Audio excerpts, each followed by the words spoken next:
Salut à tous, j'espère que vous allez bien. On se retrouve aujourd'hui pour un nouvel épisode des Contes défendus. Installez-vous tranquillement, baissez la lumière, parce qu'aujourd'hui, j'ai 2 histoires à vous raconter. 2 histoires très différentes, mais toutes les 2 bien dérangeantes. La première tourne autour d'une secte, la seconde autour des applications de rencontres. Et croyez-moi, vous n'allez peut-être plus voir les choses de la même manière après ça. Bonne écoute. On va commencer par la première histoire autour des sectes, intitulée « Ils m'ont choisi ». Je ne pensais pas que ça allait m'arriver à moi. Franchement, ce genre d'histoire, tu te dis toujours que c'est pour les autres. Les gens naïfs, les gens paumés, pas toi. Et pourtant, tout a commencé un soir complètement banal. J'étais en déplacement pour le boulot, dans une petite ville paumée, vraiment paumée. Le genre d'endroit où après 20h, il n'y a plus rien. Pas de bruit, pas de lumière, rien du tout. Mon hôtel était correct, sans plus. Une chambre simple, un lit, une télé et un réseau catastrophique. Du coup, je suis sorti prendre l'air. C'est là que je l'ai rencontré. Un mec, la trentaine, très calme, trop calme. Il était assis sur un banc, en train de me regarder, mais pas d'un regard bizarre, plutôt comme s'il m'attendait. Je me suis dit, ok, bizarre, mais bon, c'est pas grave. Je passe devant lui, et là, il me dit, tu es nouveau ici ? Je m'arrête. Je lui réponds vaguement que oui, déplacement pro, rien de spécial. Et il me sourit. Un sourire, je sais pas comment te dire, mais pas rassurant. Mais pas menaçant non plus, juste déplacé. Et là, il me dit, on se réunit ce soir, tu devrais venir. Je rigole un peu, je lui demande ce que c'est. Et il me répond, tu verras, ça fait du bien, surtout quand on est comme toi. Cette phrase, surtout quand on est comme toi, je sais pas pourquoi, mais ça m'a marqué. Je lui demande ce qu'il veut dire, il me répond pas, il se lève et il commence à partir. Puis il se retourne et il ajoute 23h, la vieille maison au bout du chemin forestier. Et il disparaît. Je rentre à l'hôtel et là, impossible de penser à autre chose. Je sais que ça paraît idiot, mais j'avais comme une sensation bizarre, comme si j'étais concerné, comme si ce qu'il avait dit, comme toi, ça voulait dire quelque chose. Je tente de regarder la télé, impossible de me concentrer. Je regarde l'heure, il est 22h47, et là, je prends une décision stupide, j'y vais. Le chemin forestier, je l'ai trouvé facilement. Il était à peine éclairé, entouré d'arbres immenses. Le genre d'endroit où tes pas te semblent trop bruyants. Plus j'avançais, plus j'avais cette impression d'être observé. Mais genre, vraiment. Pas juste un petit frisson, non. Le genre de sensation où tu te retournes plusieurs fois, persuadé qu'il y a quelqu'un derrière toi. Mais à chaque fois, rien. Et au bout de 10 minutes, je vois enfin la maison. Une vieille bâtisse en pierre, complètement isolée. Aucune lumière extérieure, mais de la lumière à l'intérieur. Et surtout des voix basses, synchronisées, on aurait dit qu'on était dans une église. Je m'approche, mon cœur bat super vite. Je sais que je devrais partir, vraiment, mais je reste. Je fais le tour de la maison doucement, et je trouve une fenêtre. Et là, je regarde. Ils étaient une vingtaine, tous habillés en noir, alignés en cercle, et au centre, une femme, à genoux, les mains liées, la tête baissée. Et eux, ils murmuraient tous la même chose. Je ne sais pas vraiment quoi. Encore et encore. Une sorte de phrase dans une langue que je ne comprenais pas. Mais c'était pas ça le pire. Le pire, c'est que je reconnaissais quelqu'un. Le mec du banc. Il était là, debout, face à la femme, et il parlait. Mais cette fois, je comprenais. Il disait « Elle est prête ». Puis, silence. Et tous les autres répondent en chœur « Elle est prête ». J'ai eu un frisson violent. Et là, la femme relève la tête et elle pleure, elle supplie. « S'il vous plaît, non, je ne veux pas, je ne veux pas ». Et eux, ils ne réagissaient pas. Aucun mouvement, aucune émotion, rien. Juste ce calme horrible. Et là, le mec du banc sort quelque chose, un couteau long. Lentement, il s'approche d'elle. Et moi, je suis figé. Je regarde. Je ne sais quoi faire. Appeler la police, crier, intervenir, mais mon corps ne bouge pas. Impossible, comme si j'étais cloué au sol. Et là, juste avant qu'il fasse quoi que ce soit, il s'arrête. Il tourne la tête vers la fenêtre, vers moi. Je te jure, il m'a regardé directement, sans hésitation, comme s'il savait depuis le début que j'étais là. Et il sourit. Encore ce sourire. Et il dit « Tu es venu ». Et là, tous les autres tournent la tête, tous en même temps vers moi. Je recule, je panique, je me casse, je cours. Je cours comme jamais j'ai couru. Je regarde même pas derrière. Je fonce dans la forêt, je trébuche, je me relève jusqu'à retourner sur la route et à mon hôtel. Je claque la porte de ma chambre, je verrouille. Je respire enfin à peine. Je tremble. Je prends mon téléphone, pas de réseau évidemment. Je voulais appeler la police, mais rien. Alors je reste là, assis sur le lit à attendre. Et là j'entends un bruit, dans le couloir, des pas, lents, synchronisés. Mon cœur s'arrête, je m'approche doucement de la porte et j'entends un murmure, le même que dans la maison. Ils étaient là. Quelqu'un frappe, 3 coups, lents et une voix, la sienne. On t'avait dit de venir. Puis silence. Et encore, tu fais partie de nous maintenant. Je recule, je panique. Je regarde autour de moi, aucune issue. La fenêtre ? Non, elle est trop haute. La porte ? Impossible, ils sont derrière. Et là, la poignée bouge. Je te jure que j'avais fermé à clé. Mais elle bouge doucement. Comme si la serrure n'avait jamais existé. La porte s'ouvre. Ils sont tous là, tous. Dans le couloir, alignés. Tous en noir, en silence. Et au milieu, le mec du banc. Il entre, les autres restent derrière. Il s'approche de moi, très lentement, et il me dit « Tu as vu ?» Je ne réponds pas, impossible. Il continue. « Et maintenant tu comprends. » Je secoue la tête, je dis non, je répète non, je ne comprends rien. Qu'est-ce qui se passe ? Mais il sourit encore. Et là, il me tend quelque chose, le couteau. Je recule, je refuse, mais il insiste, il approche encore et il me dit « Tu n'étais pas là par hasard. On ne choisit pas les gens.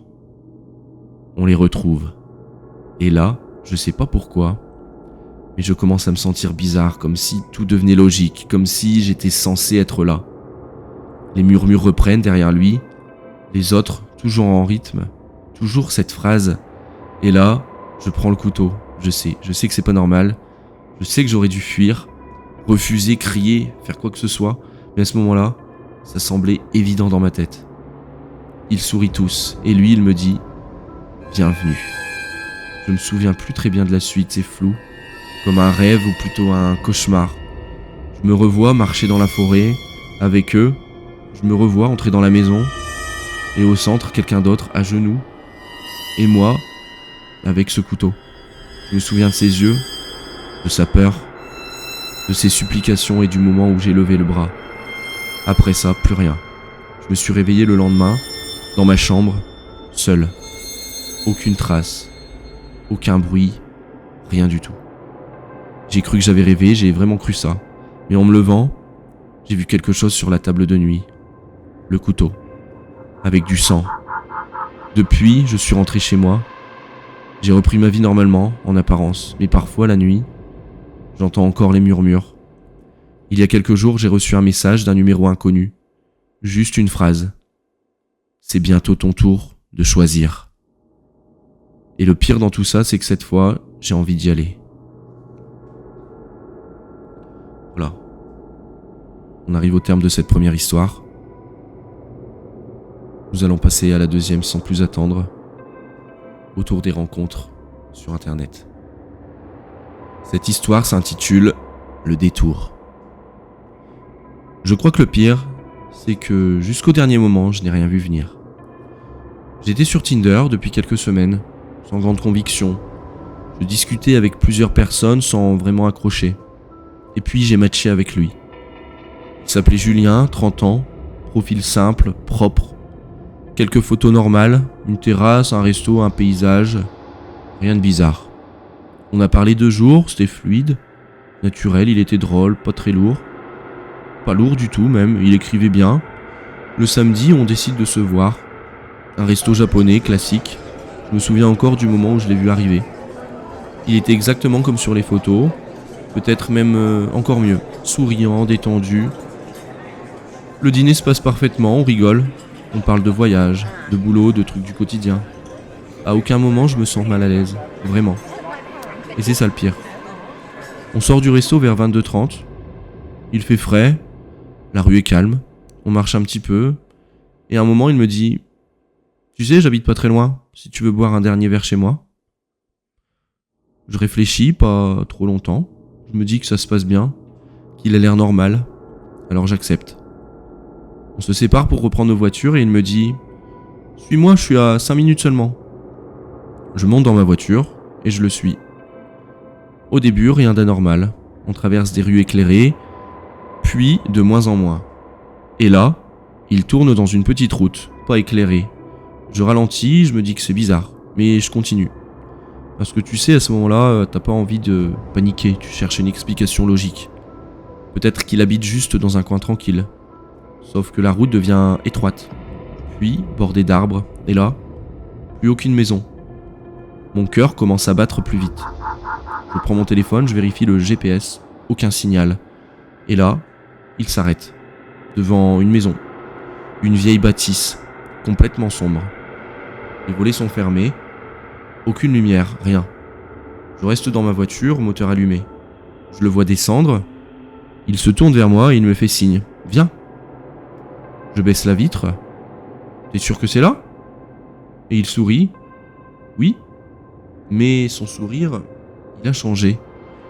Je saurais pas expliquer, mais ce n'était plus le même. Je devrais partir, je le sais, mais au lieu de ça, je coupe le moteur et je sors. À peine j'ai fait 2 pas, je le sens, un truc qui cloche. Le silence, trop de silence. Il s'approche de la porte, il sort une clé, mais il met du temps à l'ouvrir, comme s'il ne trouvait pas la bonne. Mon ventre se noue et là, il murmure. Ça faisait longtemps. La porte s'ouvre, une odeur me frappe. Une odeur d'humidité, de renfermé, pas une odeur d'endroit habité. Puis je m'arrête net. Je lui dis que je vais peut-être rentrer. Il se tourne vers moi et là, son regard, complètement vide. T'es déjà là. Je recule, mais il me saisit le bras fort, trop fort. Et en une seconde, il me tire à l'intérieur. La porte claque. Je hurle, mais personne. Personne pour m'entendre. L'intérieur, c'est pire que l'extérieur. C'est vide. C'est sale. Des murs abîmés, des traces au sol. Et au fond, une pièce. Il me pousse dedans. Et là, je tombe. La porte se referme, j'entends un verrou. Je suis enfermé. Je me relève, je panique, je frappe. Je hurle. Aucune réponse. Puis, j'entends ses pas. De l'autre côté, ils sont lents. Et sa voix. T'aurais pas dû hésiter. Je tremble, je regarde autour de moi, la pièce est presque vide, mais il y a des traces sur les murs, comme des marques, des griffures. Et au sol, un téléphone cassé. Je le ramasse, mais il n'a plus de batterie. Je comprends enfin. Je ne suis pas la première. Les minutes passent, je respire vite, je réfléchis. Je n'ai pas le choix, il faut que je sorte. Je cherche désespérément une manière de sortir de là. Il y a une fenêtre, elle est condamnée, mais en bas, il y a une planche, un morceau de bois. Je l'arrache, je force, je tire de toutes mes forces. Encore et là, un bruit, la porte. Il revient. Qu'est-ce que tu fais ? À ce moment-là, je panique, je frappe plus fort, la vitre cède, je me coupe, mais je m'en fous. J'arrive à sauter par la fenêtre, et là je cours comme jamais. J'entends la porte s'ouvrir derrière, c'est pas... Il me suit, mais je ne retourne pas. Je fonce vers la route, je trouve ma voiture, je tremble tellement que je galère à mettre la clé et à démarrer. Mais j'y arrive, je démarre avec l'adrénaline, et je pars, sans regarder jamais derrière moi. Je roule jusqu'au premier endroit éclairé, une station-service. Je m'arrête, je sors, je m'effondre. Les gens appellent la police. Je leur raconte tout, ils m'emmènent sur place, avec eux, et là, la maison est bien là, mais... Elle est vide, complètement vide. Aucune trace de lui, il n'y a pas de voiture, il n'y a pas de meubles. Juste les traces, les miennes, le sang, la fenêtre cassée, mais lui, rien du tout. Comme s'il n'avait jamais existé. La police a enquêté, ils n'ont rien trouvé. Le profil Tinder, supprimé. Le numéro, inexistant. Les photos de lui, introuvables ailleurs. Julien n'existe pas. Aujourd'hui encore, je repense à cette nuit et à ce moment précis, quand il m'a regardé devant la maison, parce que maintenant je comprends quelque chose. Il ne m'invitait pas chez lui. Il m'emmenait quelque part, et je ne saurais jamais combien d'autres ont accepté avant moi. Et parfois, quand je conduis seul la nuit, je regarde dans mon rétroviseur, avec cette peur de revoir ses phares juste derrière moi. Voilà, on arrive au terme de ces 2 histoires. Si ça t'a plu, pense à liker la vidéo et à t'abonner pour ne pas rater les prochains contes défendus. Dis-moi en commentaire laquelle t'a le plus marqué et surtout si tu veux d'autres histoires comme celle-ci. On se retrouve très bientôt, la semaine prochaine. Fais attention à toi et à ce qui t'entoure. Et en attendant, bonne nuit.